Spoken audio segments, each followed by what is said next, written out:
ถ้าเราเข้าใจหลักการโดยการปฏิบัติธรรมเพื่อให้เขาถึงความจริงทั้งเบิดนี้ถ้าเราเข้าใจหลักการมันแล้วการปฏิบัติธรรมก็บ่ได้ยากดอกสติตามรู้จิตคืออย่างสติคือคำหนึ่งที่เขานึกขึ้นมาเพื่อสิจับไว้ตั้งไว้มั่นคงไว้เพื่อสิให้เห็นความคิดที่มันคิดถึงเรื่องนั่นเรื่องนี้จากการได้ยินได้ฟังหลายอย่างที่แรกมันก็ตามรู้เป็นธรรมดาคำว่าสตินี่เฮาแปลว่านึกถึงนั่นเองสติก็ดีแปลว่าระลึกก็แม่นเฮาสิเอาคำบริกรรมมาเป็นเครื่องนึกถึงในอย่างเช่นว่าในขณะใดที่เฮากำลังพุทโธพุทโธพุทโธพุทโธนี่ความคิดอันนึงก็แล่นออกไปคิดถึงลูกหลานคิดถึงคนนั้นคนนี้นั่นเลยเอิ้นว่าสติตามรู้จิตหรือตามดูจิตนั่นเองเฮ็ดจังใดถ้ามันรู้แล้วก็เลยเพียรพยายามสิดึงมันขึ้นมาให้มันมาอยู่ในพุทโธนั่นเองอันนี้เอิ้นว่าสติสติรู้ตามหรือตามดูจิตซะก่อนเมื่อหูแล้วว่ามันไปแล้วเฮาเฮ็ดจังใดเฮาสิให้มันขึ้นมาอยู่ในหลักของมันนี่แหละจึงว่าสติและสัมปชัญญะสิสัมพันธ์กันเมื่อที่แรกรู้ตามอย่างรู้ตามสิ่งที่เฮาคิดไปถึงคิดไปเกิดอารมณ์ความรู้สึกเนี่ยสัมปชัญญะเกิดขึ้นแต่ว่าหังเป็นความรู้สึกที่ว่ามีอารมณ์ในความพอใจและบ่พอใจอื่นๆอีกแล้วเฮ็ดจังใดเฮาสิมีวิธีในการบังคับด้วยว่าสติกับสัมปชัญญะร่วมกันเป็นหนึ่งได้บัดนี้เฮาจึงมีการทรงฌานนี่เองทรงฌานสัมปชัญญะคือรู้สึกตัวสติคือการนึกหรือการตรวจสอบหรือการรู้หรือการให้มันเท่าทันนั่นแหละเขาจึงมีการฝึกการทรงฌานโดยเอาอาการปิติมาร่วมกันไว้อยู่ที่อุณาโลมระหว่างกลางหน้าผากนะระหว่างกลางหน้าผาก เพื่อสิให้มันรู้เท่าทันความคิดที่คิดออกไปจากเรื่องที่ได้ยินได้ฟังได้เห็นให้มันรู้ทันเลยตะกี้มันรู้ตามบางนี้ให้มันรู้ทันก็เลยมีการ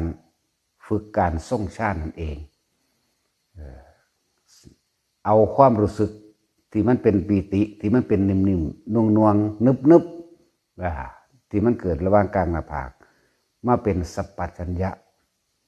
ความรู้สึกตัวล่ะอันนี้รู้สึกตัวเอาสติคือคำบริกรรมไปนี่เอาคำบริกรรมเป็นสติเป็นคำบริกรรมพุทโธเป็นต้นมาเป็นเครื่องกำกับความคิดเอาความรู้สึกที่เกิดอาการนิ่มๆนวงๆระหว่างกลางหน้าผากมาเป็นสัพพัญญะเนี่ยเหตุจังใดสิดึงขึ้นมาใดนี่สองอย่างจึงค่อยควบคุมเมื่อใดที่เฮาคิดไปเรื่องอื่นความรู้สึกตัวอันเป็นนิ่มๆอยู่ระหว่างกลางหน้าผากหายไปสติจึงดึงขึ้นมาตรวจสอบว่าเฮาบ่ได้ตั้งมั่นในสมาธิในอารมณ์อันเป็นอุเบกขาเด่นตอนนั้นคนที่ฝึกไปแล้วเหลือบตาไปเบื้องปลายจมูกทั้งที่นั่งอยู่ก็ตามทั้งที่นอนอยู่ก็ตามทั้งที่เดินอยู่ก็ตามยืนอยู่ก็ตามหรือกินข้าวอยู่ก็ตามแม้กระทั่งว่าการสวดมนต์อยู่ก็ตามได้ทั้งนั้นเหลือบตาเบื้องปลายจมูกสูดลมหายใจเข้าทีเดียวฟึบกลับมาแล้วนั่นแหละมันก็ขึ้นมาง่ายๆเอง มันก็สิค่อยๆบัดนี้เขาว่ารู้ทันมันก็ค่อยรู้ไปเองดอกนะจึงบอกให้ทุกคนฝึกให้มากเนี่ยทำให้มากก็ว่าทำให้มากกันนะหลายคนสิเข้าใจว่าต้องมานั่งต่อหน้าพระต้องมาทำอยู่ที่วัดต้องอยู่ทางจงกรมที่เตรียมเอาไว้ต้องอยู่ต่อหน้าพระบอกต้องสมาทานบอกเกี่ยวกันเด้อคำว่าสมาธิจิตมั่นในความสงบอันเป็นอุเบกขาปราศจากอารมณ์อันอื่นที่เข้ามาข้องเกี่ยวด้วยความพอใจและไม่พอใจกับบ่มีแม้มีเครื่องกระทบในการสรรเสริญมั่งนินทามั่งในการเห็นเรื่องราวต่างๆมั่งก็ไม่หวั่นไหวนี่เลยเอิ้นว่าสงบ จากการกระทบด้วยโลกธรรมแปดสรรเสริญกับนินทามาที่หนึ่งอยู่แล้วสิ่งเหล่านี้แต่ว่าไม่มีความรู้สึกในความพอใจและไม่พอใจเฮาต้องการละตัวเดียวอารมณ์ความรู้สึกที่ในบาลีเพิ่นว่าราคะความยินดีพอใจนี่เป็นคำเว้าความยินดีพอใจคืออารมณ์ความรู้สึกที่พอใจนี่เองผู้ใดละอารมณ์ความรู้สึกพอใจได้แล้วมันก็เป็นอันว่าสิ้นไปตัณหาคือความอยากอุปทานคือความยึดก็ยึดและอยากก็เพราะว่าความยินดีพอใจตัวเดียวนี่เองวิธีฝึกของเขาจึงง่ายๆบ่แม่นว่าจะมานั่งเฮ็ดอยู่ในวัดอย่างเดียวบ่แม่นว่าจะต้องมีลักษณะและท่าทางปฏิบัติได้ยืนเดินนั่งนอนกินข้าวกินน้ำเฮ็ดหยังอยู่ก็สามารถทำได้เพราะว่าเฮาอาศัยวิธีหายใจเข้าพูดหายใจออกโทและเอาอาการนิ่มๆนวลๆหรือจุดอุณาลมหรือปีตินั่นแหละขึ้นไม่ในระหว่างกลางหน้าผากเป็นการทำให้รัดกุมมากยิ่งขึ้นและเป็นวิธีที่ทำง่ายบ่ต้องสมาทานอีหยังบ่ต้องมานั่งอยู่หน้าพระบ่ต้องไปอยู่ในทางบ่ได้มีพิธีรีตองเพราะกิเลสก็บ่มีพิธีรีตองอารมณ์ความโกรธอารมณ์ความรักอารมณ์ความโลภอารมณ์ความหลงก็บ่มีพิธีรีตองเฮานั่นเอาสตินะแค่ว่าเวลามันนึกไปในเรื่องอื่นๆปั๊บสติของเฮานี่ดึงเข้ามาอยู่ในพุทโธแม้นเฮาย่างไปตามถนนอยู่นี่แต่มันกำลังคิดเพิ่นไปนี่สติเฮาสิตรวจสอบของเฮาเองมึงคิดไปแล้วมีอารมณ์ความรู้สึกในความโมโหผู้นั้นผู้นี้แล้วมึงสิไปนรกไสเหลือบตาเบิ่งปลายจมูกสูบลมหายใจเข้าเกิดปั๊บในระหว่างกลางหน้าผากเฮาโหลดก็ย่างส่งไปที่ว่านี่หรือว่ารักษาหรือว่าประคองไปในขณะนั้นความรู้สึกของเฮาโดยกายมันก็เป็นอุเบกขาแล้วแม้กระทั่งใจก็เป็นอุเบกขาในตอนนั้นมันบ่ได้มีความร้อนมันบ่มีความกังวลบาลีว่าไม่มีฉันทะโดยกามฉันทะมั่งไม่มีวิจิกิจฉาหรือสงสัยมั่งบ่มีความลำเอียงมั่งบ่มีความเกลียดผู้นั้นโกรธผู้นี้ดอกตอนนั้นน่ะความรู้สึกเข้าสิเป็นอุเบกขาแล้วก็เป็นวิธีที่ว่างได้ง่ายๆถ้าทุกคนเข้าใจวิธีปฏิบัติแล้วซักผ้าอยู่ก็เฮ็ดได้มันสิหูจักดอกน้ำมือก็ซักผ้างอกๆไปความรู้สึกตั้งใจเฮามาเอาไว้นี่แล้วเนี่ยมันก็บ่คิดสั่งผู้นั้นสั่งผู้นี้มันก็บ่มีความรู้สึกในความพอใจและไม่พอใจทั้งตัวพอเฮาประคองความรู้สึกในตัวนี้ไว้แล้วใจมันก็เลยมาอยู่นี่คิดมันก็เลยมาอยู่นี่ตัวรู้มันก็มาอยู่นี่นั่นแหละ อารมณ์ความรู้สึกในขณะนั้นมันเป็นอุเบกขาแล้วเด้มันเป็นอุเบกขาแล้วทั้งที่ย่างไปทางธรรมดาย่างไปพุทโธพุทโธพุทโธไปเรื่อยเป็นยังคือให้บริกรรมเพราะว่าคำบริกรรมนี่เป็นคำคิดเอิ้นว่าสติกับคำบริกรรมเป็นหนึ่งเดียวกันสัพพัญญะให้มันรู้สึกโตขึ้นมาว่ามันนิ่มๆนวลๆอยู่ระหว่างกลางหน้าผากนี่เองเอิ้นสติกับสัพพัญญะร่วมกันเป็นหนึ่งมันเลยเป็นอุเบกขามันบ่หักไผสร้างไผได้ตอนนั้นเข้าใจว่าล่ะคนที่เป็นแล้วนั่นน่ะในขณะที่มันเป็นอยู่นั่นน่ะมันหักไผมันสร้างไผอยู่บ่พอใจกับสิ่งนั้นหรือว่าเกลียดสิ่งนั้นมีอยู่บ่ได้มีได้นั่นน่ะคนส่วนมากบ่มีอารมณ์อันเป็นอุเบกขามีแต่อารมณ์อยากได้อันนั้นถ้าว่าได้เด้ศูนย์โลดเนาะเนี่ยวันนี้วิธีเฮาฝึกนี่มันง่ายๆแค่นั้นเองเฮ็ดไปเท่าตายเข้าใจบ่ความรู้สึกอื่นๆที่พอใจและไม่พอใจนั่นน่ะเฮาผู้ใดก็ฮู้นะบ่พอใจมันศูนย์ขึ้นโลดตึบขึ้นโลดความรู้สึกในกายความรู้สึกในใจเฮาแผ่ออกทางกายแต่เวลาศูนย์เวลามันบ่พอใจผู้นั้นผู้นี้มันโมโหขึ้นหัวใจก็เต้นแห้งขึ้นเด้กายก็เลยกัดแขวกัดข้างตากึ่งขึ้นลักษณะท่าทางฟุดฟัดนักเลงเขาโลด เนาะตอนนั้นกำลังลงนรกด้วยเนี่ยบ่ฮู้จักบ่ว่าลงนรกแล้วมันศูนย์เห็นบ่นั่นเป็นสั้นดังนี้หน่อยเฮาก็ระงับความโกรธตัวนี้ได้นะมันเลยเกิดกลายเป็นทรงอารมณ์มันเป็นกุศลเว้ารวมๆเด้ก็ว่าทรงอารมณ์เป็นกุศลแต่ว่าในความรู้สึกของบุคคลผู้นั้นถ้าจับจุดอุณหภูมิได้แล้วนิวรณ์บ่เกิดบ่มีความลำเอียงไปฉันทคติกับไผบ่ได้ห่วงบ่ได้คิดถึงไผเนี่ยมันอยู่ได้หนีแล้วตายในอารมณ์ข้างนั้นก็จะว่าความรู้สึกนั่นเด้มันไปฮอดอนาคามีพุ่นเด้ว่าธรรมดาเด้นั่นแหละซ้ำนั่นแหละบ่ได้ยากดอกเว้าต่ำๆไว้ ง่ายๆย่างไปนี่ทรงอารมณ์เป็นย่างทรงฌานไปทรงฌาน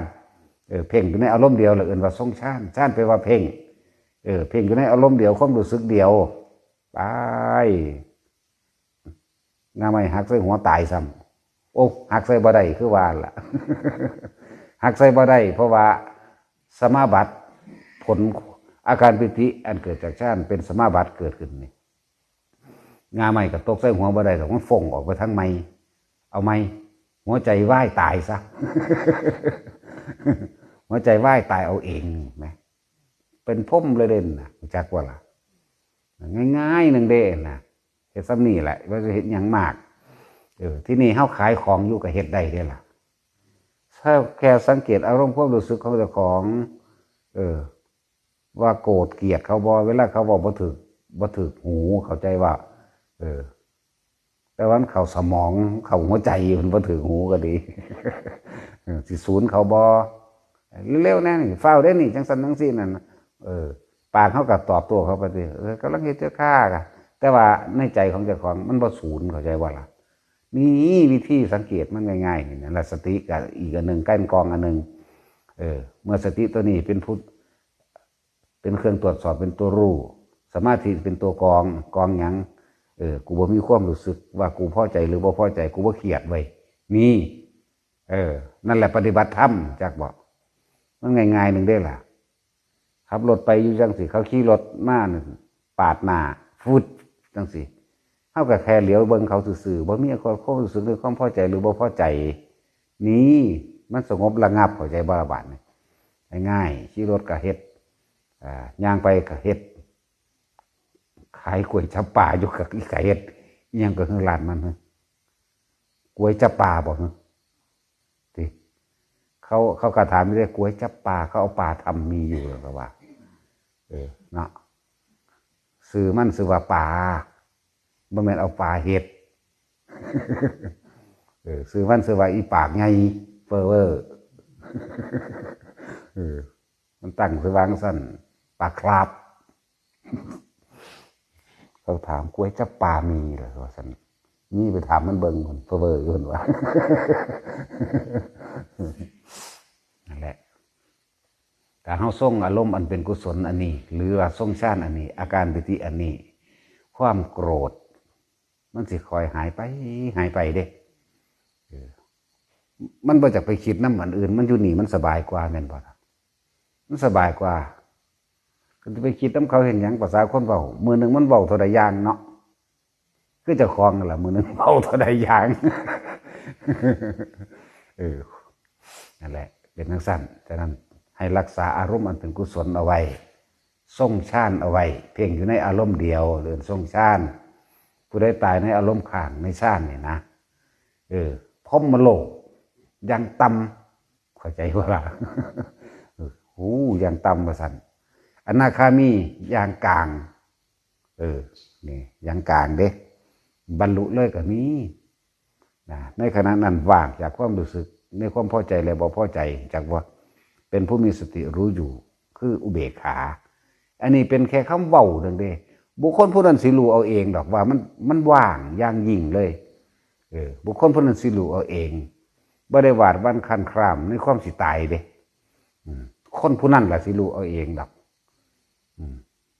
พอดีใจขาดอึอักนิพพานจากว่าล่ะตายเอาเองดอกหนึ่งตายเอาเองสองตายด้วยบุพกรรมอันหลีกเว้นบ่ได้เนี่ย กรรมมาถึงพระสมาบัติเป็นอย่างยังบ่รักษาอันนั้นคือว่ามันสดใสกันซื้อดอกคือพระสารีพระโมคคัลลานั่นแหละพระโมคคัลลาถือขาตายล่ะที่ว่าหอนี้อยู่เธอที่หนึ่งเขามาลัดขาเธอที่สองก็หอนี้อีกคือกันเธอที่สามเดือดเลือกเบิ่งถึงบุปกรรมอ๋อกรรมอันนี้กูเนาะลงมาเขาขาซะกูกับข้านกินเขาอาบน้ำแปรงฟันแล้วล่ะบ่ได้ยศบ่ได้ยานเด้จริงบ่ได้ยานเด้ที่เพิ่นหนีเพิ่นก็บ่แม่นว่าเพิ่นยานเด้เพิ่นระลึกเบิ่งว่ายังทำประโยชน์หรือว่าในศาสนาใดอีกอยู่แต่ว่าเขาขึ้นมา2 เทื่อ3 เทื่อแนวนี้นอนเลยระลึกเบิ่งอ๋อกูเคยมีจิตจะฆ่าพ่อฆ่าแม่ด้วยซั่นเลยลงมาเขาฆ่าซะนั่นมันบ่ฆ่าก็ตายนะฆ่าก็ตายคือกันจริงๆบ่ให้ฆ่าก็ได้ด้วยล่ะแต่ว่าบุพกรรมกรรมของเพิ่นเองเลยถึงลงมาแบบนั้น แล้วให้ทุกคนทรงฌานไว้เด้อทรงบ่แม่นเข้ารักษาอาการปิติอันนั้นแหละเป็นเครื่องยืนยันว่าเป็นฌานอยู่ในฌานนะปิติอยู่ระหว่างกลางหน้าผากเฮ็ดดูเขาจนว่าเกิดความเคยชินเมื่อชินแล้วก็ชาอย่างชากับความรู้สึกคนเว้าคนด่าหูจักว่าแล้วก็เฉยกับความรู้สึกในความพอใจและบ่พอใจชินชาเฉยอุเบกขาหันตัวอยากจะไปทำให้มากทำให้บ่อยเด้ทำให้เป็นดุจดั่งญาณเข้าใจว่าญาณแปลว่ารู้นั่นแหละรู้นี่เจ้าของนี่ไหมมันก็รู้ทางมันตัวนั่นแหละไปเฮ็ดเอาพ่อเมื่อ